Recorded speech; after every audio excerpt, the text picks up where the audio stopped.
इस प्लेलिस्ट में जो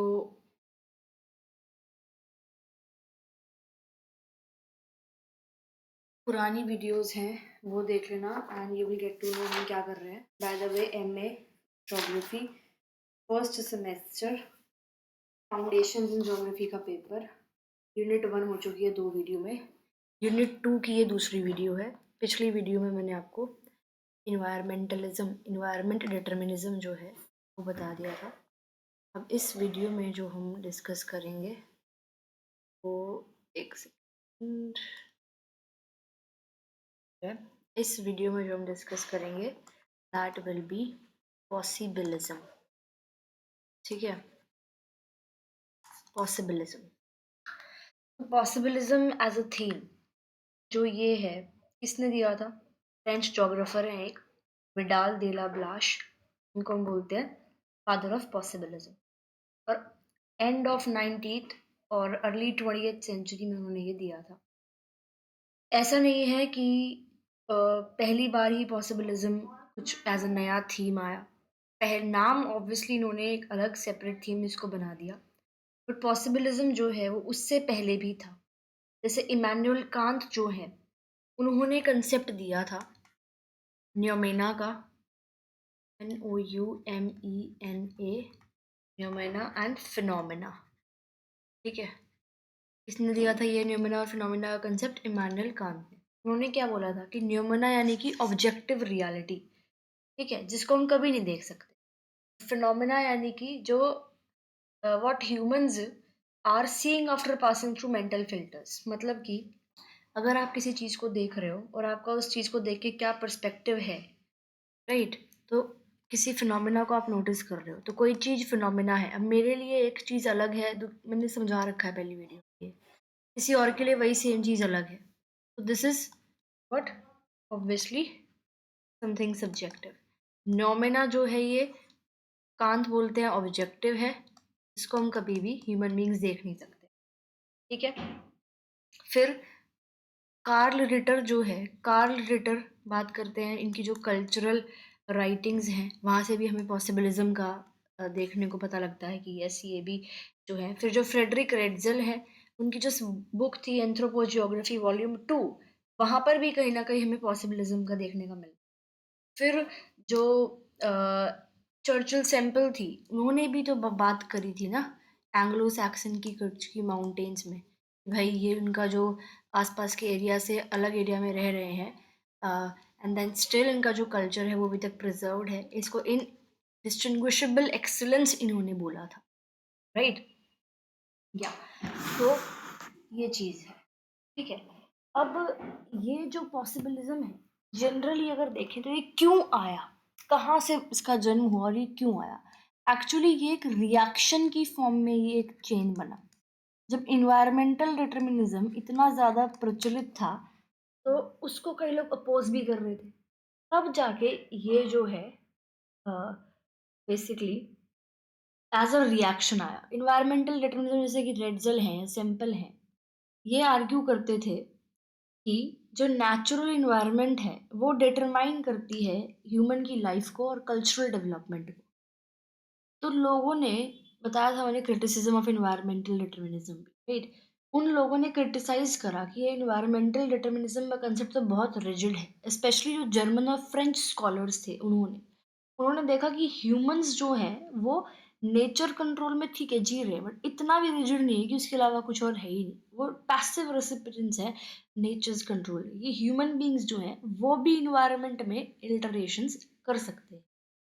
ठीक है, तो पॉसिबिलिज्म एक ऐसी थ्योरी है जो बोलती है कि नेचर पॉसिबिलिटीज यानी कि अपॉर्चुनिटीज देती है और ह्यूमन बींग्स, ये 3 वर्ड ध्यान रखने हैं, अपने कल्चर के अकॉर्डिंग, अपने जो उनके पास टेक्नोलॉजी है उसके अकॉर्डिंग, अपनी नीड्स या अपनी चॉइस के अकॉर्डिंग उन अपॉर्चुनिटीज जो इन्वायरमेंट प्रोवाइड करती है उसको यूज करता है। यानी कि अगर हम इन शॉर्ट इसको देखें तो this means nature proposes and man dispossess. एक सिंपल सी लाइन में इस ये हम बोल सकते हैं पॉसिबिलिज्म की। पॉसिबिलिज्म जो है वो है क्या कि नेचर प्रपोजेस एंड मैन। तो बेसिक आइडिया यही है कि इन्वायरमेंट पॉसिबिलिटीज देती है बट लिमिटेशंस। ह्यूमंस स्लेव्स नहीं है नेचर के, वो पार्टनर्स हैं, वो इनोवेटर्स हैं। ह्यूमन का culture, knowledge and technology determine करता है कि कैसे हम वो जो है ओवरकम करेंगे इसको, नेचर को। फ्रांस में डेवलप हुआ था, बता दिया, विडाल डी ला ब्लाश ने किया था, who is known as the founder of French school of human geography. And एक सेकेंड,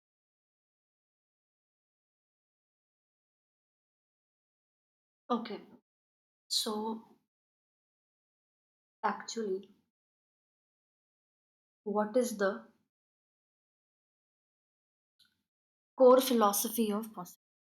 तो ये फ्रेंच स्कॉलर ने दिया है, तो कहीं ना कहीं फ्रेंच स्कूल से आया है। ठीक है, पॉसिबिलिज्म एक बेसिकली फिलोसफिकल काउंटर है टू, ध्यान से सुनना, to determinism, emphasizing that the environment provides option but human culture, values and technology determine choices. According to Vidal, humans select uses of the environment from among the many possibilities presented by nature, and these choices are influenced by culture, which is both inherited and continuously shaped by interaction with the environment.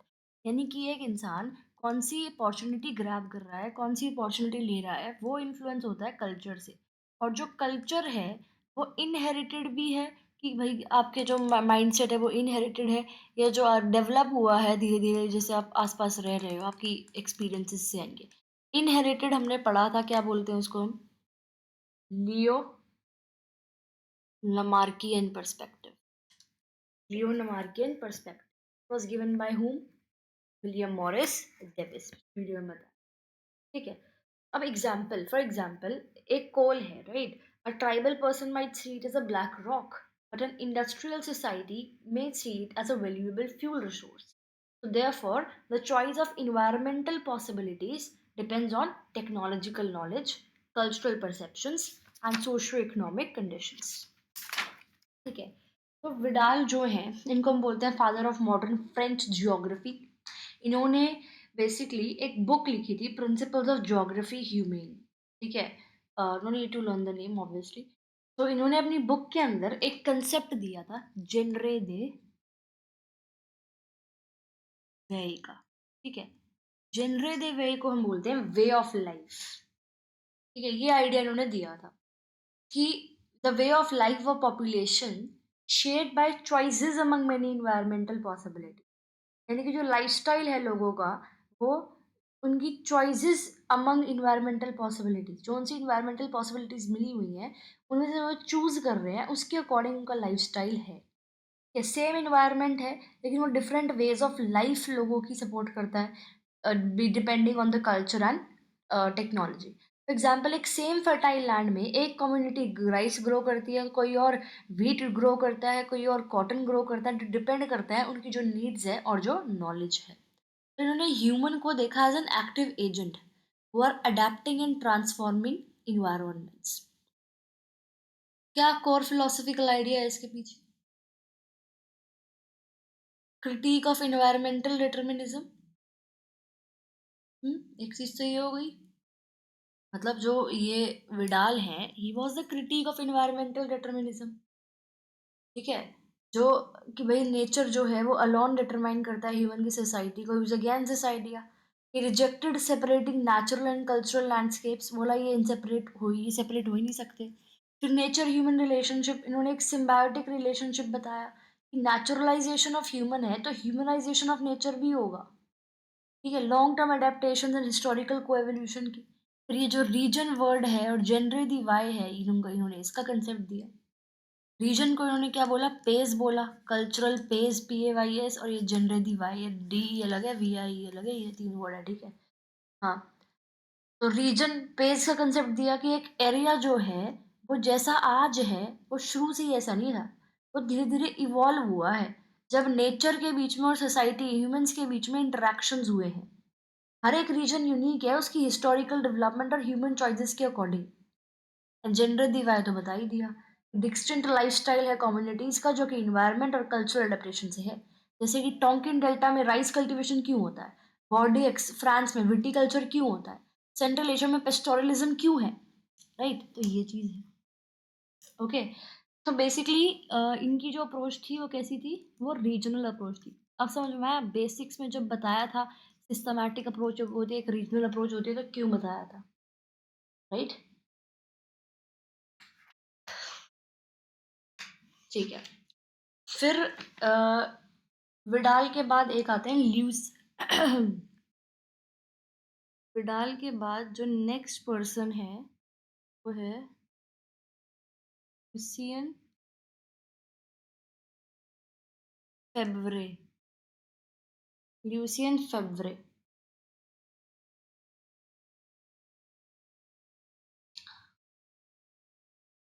ठीक है। Okay, तो Lucian फेब्रे की book थी a geographical introduction to history. याद करने की जरूरत नहीं है। ये भी पॉसिबिलिज्म की बात करते हैं। ठीक है। अब देखो, अब विडाल जोग्राफर थे, उनका थोड़ा स्पेस का पर्सपेक्टिव था।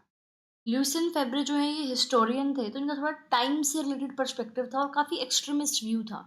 ये जनरली अगर हम बोलें बेसिकली फ्रेंड थे या स्टूडेंट थे, अ, दोनों में से कोई एक थे यार, चेक कर लेना एक बार, बिकॉज विडाल के बाद आपको दो लोग और पढ़ने हैं पॉसिबिलिज्म में। ठीक है, एक तो ये लूसियन फेब्रे और जीन ब्रुन्स, इनमें से एक फ्रेंड है और एक स्टूडेंट है, तो ठीक है। ओके, तो जो लूसियन है, इनके फॉलोअर्स थे जो भी है जैसे भी, तो इनका काफ़ी एक्सट्रीमिस्ट व्यू था। कैसा व्यू था? काफ़ी एक्सट्रीमिस्ट इनका था। पॉसिबिलिज्म को काफ़ी एक्सट्रीमिस्ट तरीके से इन्होंने देखा।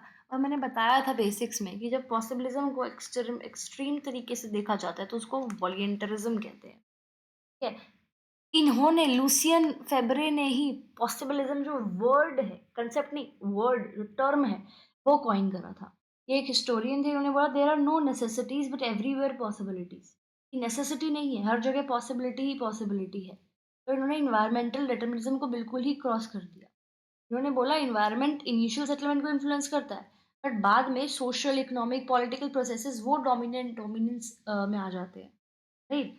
तो इन्होंने इन्वायरमेंटल डिटर्मिनिज्म को बिल्कुल कैंसिल कर दिया, पॉसिबिलिज्म को एक्सट्रीम वर्जन में पढ़ा, और आगे जाके जब इकोनॉमिक डिटर्मिनिज्म आता है, कल्चरल डिटर्मिनिज्म आता है, उसकी ये नींव रखते हैं। एंड इनका थोड़ा कैसा था, इनका बैलेंस्ड व्यू था, बैलेंस्ड व्यू। ये जो विडाल का पॉसिबिलिज्म था, उनका उनका कंसेप्ट भी इनका भी उनके जैसा ही था। इन्होंने साइकोलॉजिकल फैक्टर एक इंट्रोड्यूस करा कि ह्यूमन बींग्स जो है उनके माइंड में कुछ मेंटल रिप्रेजेंटेशंस बनी होती है वर्ल्ड की। ठीक है। उसकी वजह से ह्यूमन इन्वायरमेंट रिलेशनशिप जो वर्ल्ड में है वो अलग अलग होते हैं। जो ये जैसे हम देखते हैं कि हम काम करते हैं कि ज्योग्राफी को डिवाइड करते हैं एक्टिव पैसिव में। एक्टिव एलिमेंट्स को पढ़ेंगे यानी कि हम ह्यूमंस को पढ़ेंगे, और पैसिव के अंदर हम क्या पढ़ेंगे? इन्वायरमेंट को पढ़ेंगे, इन कंपोनेंट्स को हम पढ़ेंगे। ठीक है। तो reinforced Vidalian possibilist ideas in the context of human settlement and land use। ठीक है। एग्जाम्पल, ह्यूमन जो है उनका responses to Mediterranean climate vary करता है। जैसे मेडिटेरियन क्लाइमेट आसपास कहाँ पर है? सदर्न यूरोप, यूरोप में है, नॉर्थ अफ्रीका में है, वेस्ट एशिया में है। तीनों जगह इस क्लाइमेट पे जो रिस्पॉन्स है लोगों का वो अलग अलग है। Choices make the difference, not not just the environment. फिर ये तो था possibilism in French school. French school में हमें ये चीज़ लिखनी है, फर्स्ट सेकंड, और मतलब आपके विडाल तो है ही। फिर अगर मैं जर्मन स्कूल की बात करूं, जर्मन स्कूल की, तो जर्मन स्कूल में एल्फ्रेड हेटनर थे। ठीक है, एक सेकंड रुको। ओके, सो एल्फ्रेड हेटनर, राइट? ये भी इन्वायरमेंटल डिटर्मिनिज्म को बिल्कुल उसके अगेंस्ट थे। हमने पढ़ा था क्रिटिसिज्म में, जो इन्वायरमेंटल डिटर्मिनिज्म का क्रिटिसिज्म करा था। तो उन्होंने बोला कि ज्योग्राफी जो है उसको रिलेशनशिप पढ़ना चाहिए, हायरार्कीज को नहीं। नेचर ह्यूमंस के अबव है या ह्यूमंस नेचर के अबव है, नहीं। आप ये हायरार्की मत पढ़ो, इनके बीच का जो रिलेशन है वो पढ़ो। इनका बैलेंस्ड व्यू था कि नेचर जो है वो पॉसिबिलिटीज प्रोवाइड करती है, सर्टेनिटीज प्रोवाइड नहीं करती। ऐसा नहीं है कि भाई आपका जो इन्वायरमेंट है वो ऊपर है। ये कोरोलॉजी पे इन्होंने फोकस किया। मैंने बताया था कोरोलॉजी एंड कोरोग्राफी में डिफरेंस, इसीलिए पिछले वीडियो में 10-15 मिनट 20 मिनट लेके वो बेसिक्स बताए। ठीक है। एंड हेटनर जो है जो डिटर्मिनिस्टिक आइडियाज थे, जैसे जो एरिस्टोटल ने बोला था रेस से रिलेटेड, वो इन्होंने इसको हटाया, राइट। ये इससे बिल्कुल अलग थे। अब पॉसिबिलिज्म काफ़ी स्प्रेड हुआ। कार्ल सोयर का कल्चरल डिटर्मिनिज्म आया। इन्होंने बोला कि भाई लोगों के दिमाग में फिल्टर्स होते हैं, उसके अकॉर्डिंग वो चीज़ें देखते हैं। फिर रशिया में इनडेटर्मिनिज्म आया, इकोनॉमिक डिटर्मिनिज्म जिसे बोलते हैं, राइट, कि हार्श इन्वायरमेंट में लोग रह रहे हैं तो स्टेट स्पॉन्सर्ड फिलोसफी थी वहाँ पे। तो वहाँ पे गवर्नमेंट ने ही बोला कि भाई इकोनॉमी ग्रो करनी है, उसके लिए कुछ भी करो, इस टाइप का, मतलब इस टाइप का वहाँ पे थॉट बनाया गया। ठीक है, ब्रिटेन में प्रोबेबिलिज्म जो है वो आया। क्रिटिसिज्म भी थे पॉसिबिलिज्म के, कि over emphasis on human agency है ना, कि ह्यूमंस को ज़्यादा ही कुछ मान लिया। और ये जो है सिर्फ डेवलप्ड सोसाइटीज़ में एप्लीकेबल है, हर जगह एप्लीकेबल नहीं है। प्रिडिक्टिव पावर इसमें नहीं है कि आप कुछ ऐसे प्रिडिक्ट नहीं कर पाओगे, जनरलाइज मॉडल्स या थ्योरीज नहीं बना पाओगे इसके अंदर। वॉलेंटरिज्म पे शिफ्ट कर रहे थे, ठीक है, ऐसे जो ल्यूसियन फेबरे है वॉलेंटरिज्म पे आ गए थे, ठीक है। इन्वायरमेंटल रियलिटीज को फिर इग्नोर करने लगे, बहुत आइडियलिस्टिक चीज़ इन्होंने, बहुत ह्यूमन सेंटर्ड ये जो है बन गया, ठीक है। फिर आता है इन्वायरमेंटलिज्म। इन्वायरमेंटलिज्म देखो, हमने ये पढ़ा है पॉसिबिलिज्म, हमने पिछली वीडियो में जो पढ़ा था वो पढ़ा था हमने इन्वायरमेंट डिटर्मिनिज्म, ये हमने पढ़ लिया पॉसिबिलिज्म। तीसरा है इन्वायरमेंटलिज्म, ये दोनों अलग अलग हैं। इन्वायरमेंटलिज्म यानी कि जो स्टॉप एंड गो वाला था ना, नियो डिटर्मिनिज्म ग्रिफिथ टेलर का, वो है ये। Neither man completely controls humans nor are humans completely free, both influence each other. तो ये मिडल पाथ था, कि भाई रिलेशनशिप जो है वो टू वे प्रोसेस है, ओके। कि इन्वायरमेंट अगर लिमिट सेट कर रहा है, बट उन लिमिट्स के अंदर ही ह्यूमंस जो है वो चॉइसेस बना सकते हैं, और ह्यूमन डिसीजंस को भी इकोलॉजिकल बैलेंस को रिस्पेक्ट करना चाहिए, ठीक है। जैसे रिवर वैलीज है, वो सुटेबल है एग्रीकल्चरल सिटीज के लिए। माउंटेन स्लोप्स है, वहाँ पे लिमिटेड डेवलपमेंट है, स्पेशल टेक्निक्स उधर चाहिए होगी। तो एक बैलेंस्ड सा ये अप्रोच है, ठीक है। मॉडर्न व्यू भी है एक। मॉडर्न जोग्राफर जो है एक सिस्टम अप्रोच फॉलो करते हैं, पढ़ेंगे सिस्टम है डिटेल में, बट फिलहाल मॉडर्न जोग्राफर्स जो हैं इसको भी फॉलो नहीं कर रहे, इसको भी नहीं कर रहे, इसको भी नहीं कर रहे। मॉडर्न व्यू जो है वो क्या है, वो है ह्यूमन इन्वायरमेंट इंटरेक्शन या सिस्टम अप्रोच। ह्यूमन और इन्वायरमेंट जो है वो एक इकोसिस्टम के पास है, पार्ट है, जो एक दूसरे के साथ इंटर रिलेटेड है, क्या ह्यूमंस जो है वो इन्वायरमेंट को मॉडिफाई करते हैं, बट वो इन्वायरमेंट के मास्टर्स नहीं है। इन्वायरमेंट बेस प्रोवाइड करता है, तो ह्यूमन बींग्स डायरेक्शन प्रोवाइड करते हैं। फोकस आजकल हम सस्टेनेबिलिटी पे कर रहे हैं, इकोलॉजिकल बैलेंस पे कर रहे हैं, टेक्नोलॉजिकल अडेप्टेशन पे कर रहे हैं।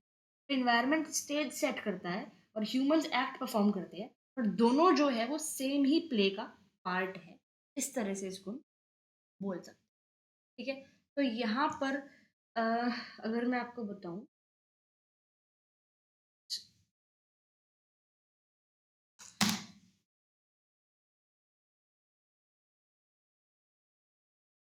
जो आपका यूनिट 2 है उसमें आपका इन्वायरमेंटल डिटर्मिनिज्म और पॉसिबिलिज्म और इन्वायरमेंटलिज्म का टॉपिक हो चुका है।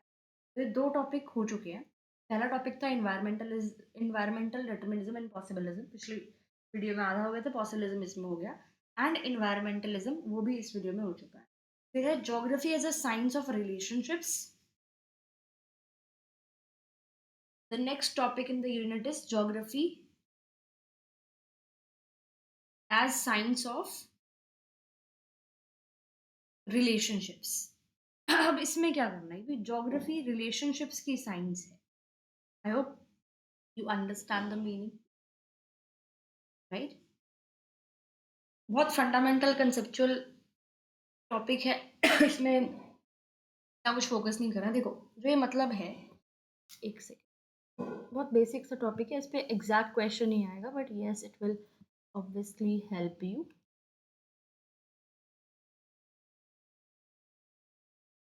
जी, wait a minute.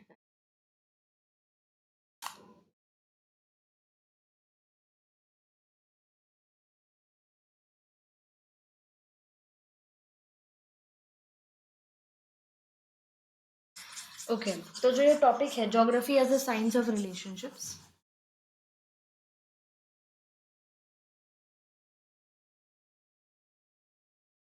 just give me a minute.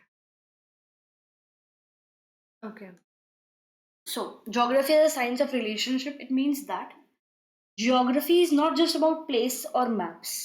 right? It is not about the physical things that we see, but it is about understanding the relationships among different elements of the earth, both nature, natural and human, right? So geography के अंदर basically मैंने बताया था ना कि भाई geography एक special science है, right? I told you that geography is a spatial science. It is an integrative science.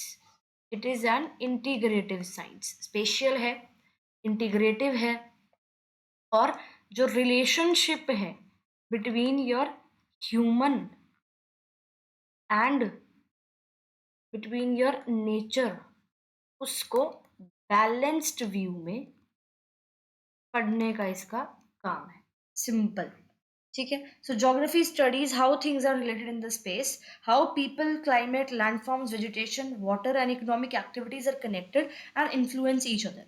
यानी कि सिंपल सी बात ये है कि ज्योग्राफी जो है वो रिलेशनशिप जो है between the nature and natural phenomena in space उसको पढ़ती है. ये बेसिकली सब्जेक्ट है ज्योग्राफी का. ठीक है. अब हिस्टोरिकली ज्योग्राफी जो है वो 3 मेजर फेसेस से मूव करी. एक टाइम पे काफी क्लासिकल था इसका फेस, राइट, जहाँ प्लेसेस को डिस्क्राइब किया जा रहा था, फिर डिटर्मिनिस्टिक, फिर मॉडर्न आया.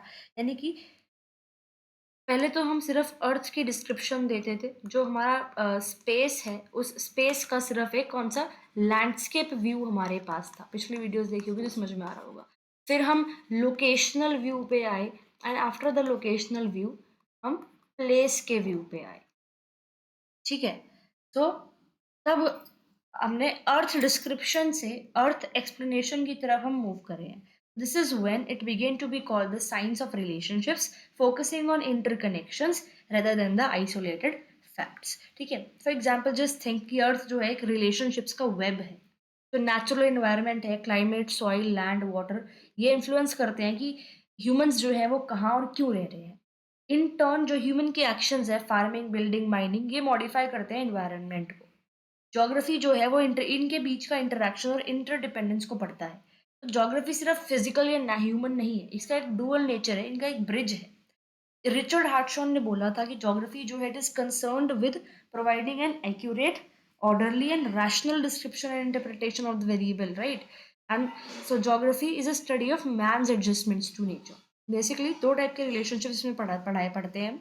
एक तो ह्यूमन इन्वायरमेंट रिलेशनशिप, और ऑल्सो अब धीरे धीरे ह्यूमन और सोसाइटी का रिलेशनशिप, एरियल रिलेशनशिप, स्पेशल रिलेशनशिप भी इसमें आने लग गया. ठीक है. तो ये चीज़ इसके अंदर हम पढ़ते हैं. और बहुत सारे जो जोग्राफर्स हैं उनका कंट्रीब्यूशन इसमें रहा है. बहुत सारी अप्रोचेस हैं इसके अंदर, सिस्टम अप्रोच है, इकोलॉजिकल अप्रोच है, ये इतना करने की ज़रूरत नहीं है. और क्रिटिसिज्म भी है. कई लोग बोलते हैं रिलेशनशिप्स कॉम्प्लेक्स है, आप उसको सिर्फ ऐसे नहीं कर सकते. ज्योग्राफी साइंटिफिक भी है और ह्यूमनिस्टिक भी है, ब्लेंड है दोनों का. इंटीग्रेटिव साइंस है, ज्योग्राफी को मदर ऑफ ऑल साइंसेस बोलते हैं. It is a bridge between natural and social sciences.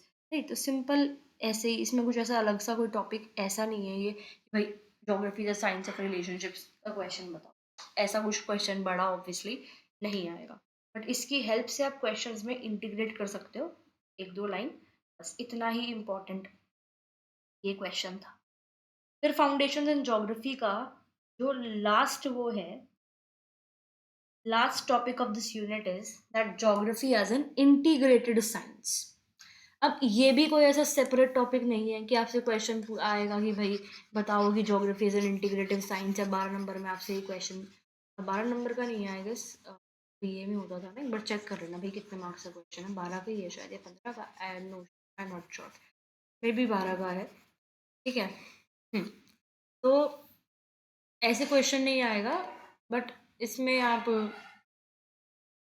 Definitely लिख सकते हैं इजीली, बहुत आसान तरीके से इसको लिख पाएंगे कि जो जियोग्राफी है वो क्या है, एक इंटीग्रेटेड साइंस है. नेचुरल साइंस से सोशल साइंस को कलेक्ट करती है, उनका ब्रिज है. ठीक है. सब्जेक्ट मैटर इंटरकनेक्टेड है. फाइन मैन क्लासिफिकेशन का जो बताया था मैंने वो बना देना, इसकी ब्रांचेस के बारे में बता देना. इंटीग्रेशन है उसके अंदर, वर्टिकल इंटीग्रेशन भी है, हॉरिजॉन्टल इंटीग्रेशन भी है. जो मेथड ऑफ बताए थे ना ज्योग्राफी को पढ़ने के 2 मेथड, सिस्टमैटिक कि भाई क्लाइमेटोलॉजी हर जगह का क्लाइमेट पढ़ रहे हो, जियोमॉर्फोलॉजी, फिर एक रीजनल तरीका था, राइट, इसके अंदर एक रीजन पढ़ रहे हो, उस रीजन का सब कुछ पढ़ रहे हो. इसको इस चीज़ को यहाँ पे एक्सप्लेन कर सकते. ठीक है। थिंकर्स का कुछ कुछ आप बता सकते हो कि भाई बहुत सारे थिंकर्स हैं जिन्होंने बताया। ज्योग्राफी का वो बता सकते हो कि भाई हिस्टोरियंस ने ज्योग्राफी में काम किया है, जर्मन स्कूल ये सब। इंटरडिसिप्लिनरी इंटीग्रेशन दिखा सकते हो कैसे है। मॉडर्न टाइम्स में भी इसको हम यूज़ कर रहे हैं, रिमोट सेंसिंग, इन्वायरमेंटल ज्योग्राफी में, सस्टेनेबल डेवलपमेंट में। ज्योग्राफी एक कनेक्टिंग लिंक है इन्वायरमेंटल साइंस का, इकोनॉमिक्स का और इसका क्या कहते हैं, प्लानिंग का। ठीक है। क्रिटिसिज्म भी है इसका कि भाई ओवरलैप है बाकी इसके साथ, फालतू में बना रखा है सब्जेक्ट जिसको, राइट। साइंस ऑफ सिंथेसिस भी इसको बोलते हैं। सिंथेसिस ऑफ वर्ड आया ना, मैंने बताया था क्या होता है। ज्योग्राफी को साइंस ऑफ सिंथेसिस बोला जाता है। Study of earth as the home of mankind. Geography एक इंटीग्रेटेड साइंस है that unites physical and human processes to provide a holistic understanding of the earth surface. In today's world of complex environment and societal challenges, geography stands as an integrated science that unites natural and human knowledge to understand and manage the Earth system sustainably. Right? Or geography is a science of synthesis. It is integrating the nature of society and space into a single holistic framework. ठीक है। तो this is the unit 2। Unit 3 में हमारा है geography is study of landscape, natural and cultural landscape, concept of area, space and region, genetic and specific, formal and functional, natural and cultural regions and कुछ इसमें आज सच नहीं है। Explain, I will be explaining it from the next video. So your unit 2 is also complete.